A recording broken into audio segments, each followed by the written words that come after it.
నమస్తే, welcome to power 9 media. నేను బ్రహ్మనాయుడు. ముందుగా మన పవర్ 9 ప్రేక్షకులకు వీక్షకులకు నా హృదయపూర్వక ధన్యవాదాలు. ఇంకా ఎవరైనా మన ఛానల్ సబ్స్క్రైబ్ చేసుకోకుండా ఉంటే వెంటనే మన పవర్ 9ని సబ్స్క్రైబ్ చేయండి. మీరు చూస్తున్నారు కదా, ఈ ఫోటోలో ఉన్న వ్యక్తి రజనీకాంత్ గారు. ఈయన సినిమాల్లోనే భాష, నిజ జీవితంలో కాదు అని తేలిపోయింది అనేక సందర్భాల్లో. ఎందుకంటే రజనీకాంత్ గారు తమిళనాడులో ఎంత ఫేమస్, ఆంధ్రప్రదేశ్లో కూడా అంతే ఫేమస్. తెలుగు వారికి, తమిళ వారికి సుపరిచితుడు రజనీకాంత్ గారు. మరి ఒక సాధారణ బస్ కండక్టర్గా తన జీవితాన్ని ప్రారంభించి సూపర్ స్టార్గా ఎదిగారు ఆయన. దేశ చరిత్రలోనే, దేశ సినిమా ఇండస్ట్రీలోనే రజనీకాంత్ గారు అంటే తెలియని వ్యక్తి లేరు. కానీ ఆయన రాజకీయ పార్టీ పెట్టే సాహసం చేయలేకపోయాడు. రాజకీయాల్లోకి రావాలనుకున్నాడు, వద్దామనుకున్నాడు, కానీ ఆ సాహసం చేయలేకపోయాడు. కారణం, ఆయన పార్టీ పెట్టాలనుకున్నటువంటి తరుణంలో ఒక పక్క కరుణానిధి గారు, మరో పక్క జయలలిత గారు, ఇద్దరు మంచి ఫామ్లో ఉన్నారు, హోరాహోరీ మీద ఉన్నారు. వస్తే డిఎంకే లేదా అన్నా డిఎంకే, ఈ రెండు పార్టీల మధ్య హోరాహోరీ పోటీ సాగేది. అలాంటి తరుణంలో రజనీకాంత్ గారు పార్టీ పెట్టే సాహసం చేయలేకపోయారు, భయపడిపోయారు, వెనకడుగు వేశారు. సో రాజకీయాలకి రజనీకాంత్ గారికి ఎలాంటి సంబంధం లేదు, ఇది క్లియర్. అయితే ఇప్పుడు తమిళనాడులో టీవీకే పార్టీ స్థాపించారు ప్రముఖ సినీ నటుడు జోసెఫ్ విజయ్. పార్టీ పెట్టి ఏడాది కాలంలోనే ఎన్నికలకు వెళ్ళారు. 234 స్థానాలు పోటీ చేశాడు. 108 అసెంబ్లీ సీట్లు సాధించాడు. సింగిల్ లార్జెస్ట్ పార్టీగా తమిళనాడులో నిలవగలిగాడు. అయితే ఇప్పుడు ప్రభుత్వం ఏర్పాటు చేయడానికి కొన్ని అడ్డంకులు వస్తూ ఉన్నాయి. కాంగ్రెస్ పార్టీ, మిగతా చిన్న చిన్న పార్టీలు, 1-2 స్థానాలు గెలిచిన పార్టీలతోటి కలుపుకొని ప్రభుత్వం ఏర్పాటు చేసేటువంటి ఆలోచనలు ఉన్నారు. లేదా మరో పక్క అన్నా డిఎంకే నుంచి కొంతమంది ఎమ్మెల్యేలను తమ వైపు తిప్పుకుని ప్రభుత్వం ఏర్పాటు చేసే ఆలోచనలో ఉన్నాడు టీవీకే విజయ్. సరే, ఆ అంశం పక్కన పెడితే రజనీకాంత్ గారు ఇప్పుడు టీవీకే విజయ్ గారి గెలుపుని జీర్ణించుకోలేకపోతున్నారంట. విజయ్ గారిని ఎలాగైనా సరే ఆపాలి, ఆయన ముఖ్యమంత్రి కానీయకూడదు విజయ్ గారిని. ఆయన ముఖ్యమంత్రి అయితే తమిళనాడులో తన పరువు పోతుంది. ఎందుకంటే తాను అతిపెద్ద సినిమా స్టార్ కాబట్టి తమిళనాడులో సినిమా ఇండస్ట్రీకి సంబంధించి రజనీకాంత్ ఇప్పుడు ఆయనే స్టార్ కాబట్టి మరి ఆయన చేయలేకపోయినట్టు ధైర్యం చేయలేకపోయిన పరిస్థితి.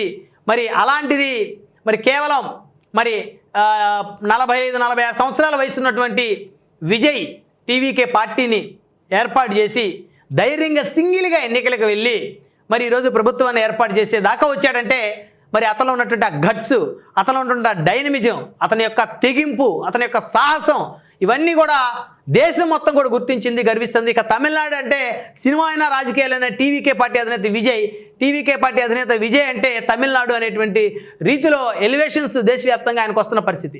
అవన్నీ చూసి తట్టుకోలేకపోతున్నారంట రజనీకాంత్ గారు. అవన్నీ చూసి జీర్ణించుకోలేకపోతున్నారంట రజనీకాంత్ గారు. సో రజనీకాంత్ గారికి, స్టాలిన్ గారికి మంచి అనుబంధం ఉంది, మంచి సత్సంబంధం ఉంది.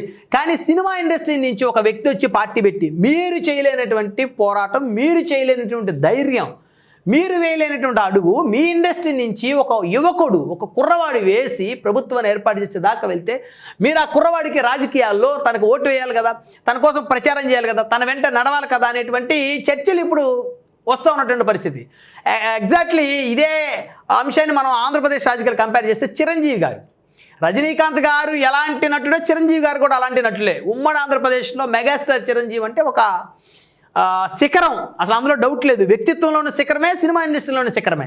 అలాంటి శిఖరం పార్టీ పెట్టినప్పుడు సినిమా ఇండస్ట్రీ నుంచి 10% మద్దతు మాత్రమే లభించిన పరిస్థితి. బాగా అంతా కలుపుకుంటే 90% సినిమా ఇండస్ట్రీ నుంచి మద్దతు లభించినటువంటి పరిస్థితి. అంటే మీ ఇండస్ట్రీ నుంచి ఒక వ్యక్తి వచ్చి కష్టపడి ఎదిగి పార్టీ పెడితే మరి ఆ వ్యక్తి ముఖ్యమంత్రి అయితే మీ ఇండస్ట్రీకే కదా గర్వకారణం. అంటే ప్రతి ఇండస్ట్రీలో, ప్రతి ఫీల్డ్లో కూడా ఒకరి మీద ఒకరికి ద్వేషాలు ఉంటాయి అనేటువంటి మాట వాస్తవం. మరి అక్కడ చిరంజీవి గారికి ఇండస్ట్రీని సహకరించలేదు. ఆఖరికి పవన్ కళ్యాణ్ గారు వచ్చి ధైర్యంగా పార్టీ పెట్టి 2014 సరే 14 పోటీ చేయలేకపోయాడు, అది ఆయన పొరపాటు, అది పక్కన పెడితే 19లో పవన్ కళ్యాణ్ గారు పోటీ చేస్తే కనీసం 5% కూడా సినిమా ఇండస్ట్రీ నుంచి, తెలుగు సినిమా ఇండస్ట్రీ నుంచి పవన్ కళ్యాణ్ గారికి మద్దతు లేదు.